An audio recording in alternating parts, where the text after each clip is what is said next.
এখানে আমি নিয়েছি 2 কাপ পরিমাণ ময়দা, এর সাথে দিয়ে দিব ভরে ভরে একদম 2 চা চামচ গুঁড়ো দুধ, দিব 1.5 টেবিল চামচ, 1.5 টেবিল চামচের থেকে কিছু কম আছে ইস্ট দিয়ে দিলাম, এরপর দেব স্বাদ মতো একটুখানি লবণ,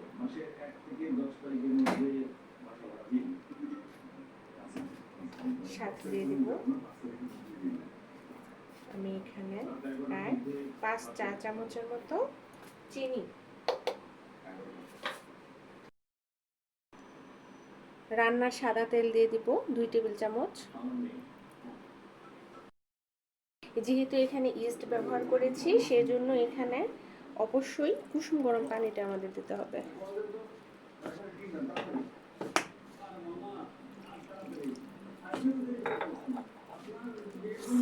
আপনারা চাইলে এটা লিকুইড দুধ দিয়েও করতে পারবেন।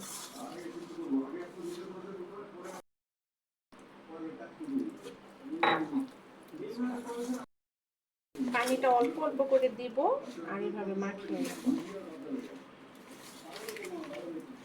যদি লিকুইড দুধ দিয়ে মাখাতে চান তাহলে কিন্তু অবশ্যই এটাকে লিকুইড দুধটাকেও আপনার হালকা গরম করে নিতে হবে, একদম কুসুম গরম, বেশি গরমও যেন না হয় এবং ঠান্ডাও যেন না হয়। এখন একটা পাতিলে আমি কিছু গরম পানি নিয়েছি, গরম পানিটার মধ্যে এটাকে রেখে ঢেকে রাখবো। ফিরে আসবো 1 ঘন্টা পর। 1 ঘন্টা পরে এটা ফুলে একদম ডাবল হয়ে যাবে। ফিরে আসলাম 40 মিনিট পর। এখন আমাদের ফুলে একদম ডাবল হয়ে গেছে। রুটির সাইজে আমি এরকম করে ছোট ছোট করে নিয়েছি। এখন এটাকে এরকম গোল বন্ধকের একটা শেপ দেব যেন সুন্দর একটা মসৃণ উপর থেকে একদম মসৃণ হয়।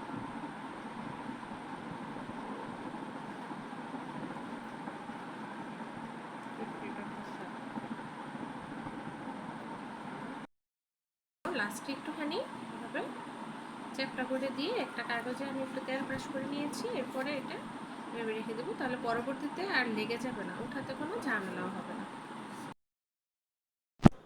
এরকম গোল গোল করে বানিয়ে রেখে দেবো আরও 1 ঘন্টার জন্য। এরপর কড়াইতে পর্যাপ্ত পরিমাণ তেল দিয়ে তেলটা আমি হালকা গরম করে, খুব বেশি গরম করা যাবে না, হালকা গরম করে একে একে করে 4টা বড়া আমি দিয়ে দিয়েছি এখানে। এখন একটু উপর দিয়ে তেলটা কীভাবে দিয়ে যখন এক পাশে এরকম একটু কালার হয়েছে, আপনাদের পছন্দ মতো আর একটু ডার্ক করলেও কোনো সমস্যা নেই, কিন্তু একটু আস্তে আস্তে মিডিয়াম টু লোতে চুলাটা রাখতে হবে যেন উপর দিয়ে পুড়ে না যায় আর ভেতরে কাঁচা না থাকে। তারপর আস্তে আস্তে করে আমরা এইভাবে ভেজে নেব। এখন আমার বানগুলো হয়ে গেছে, দেখতেই পাচ্ছেন আপুরা কতটা সুন্দরভাবে ফুলে উঠেছে। এগুলোর ভিতর তেলও তেমন ঢুকে না, মানে একদম শুকনো শুকনো, বাট ভিতরে কিন্তু অনেক সুন্দর সফট হবে একদম।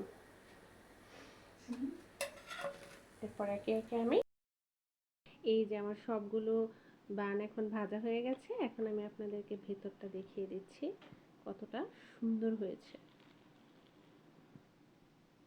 একদম পাফি দোকানের বানের মতো হয়েছে, খুবই সফট একদম, মানে চায়ের সাথে যা মজা লাগবে, যেটা দিয়ে ইচ্ছে বাটার, এভাবে আপনারা বাটার দিয়ে খেতে পারেন, তারপরে হচ্ছে আমরা বন রুটি কলা দিয়ে খেতে পছন্দ করে বাচ্চারা, যেভাবে ইচ্ছা সেভাবেই খেতে পারবেন, খুবই সুন্দর হয়েছে। থ্যাঙ্কস ফর ওয়াচিং গাইস, সবাই আমার জন্য দোয়া করবেন আর ভিডিওটি ভালো লাগলে অবশ্যই লাইক কমেন্ট শেয়ার করে দিবেন। আসসালামু আলাইকুম আপুরা।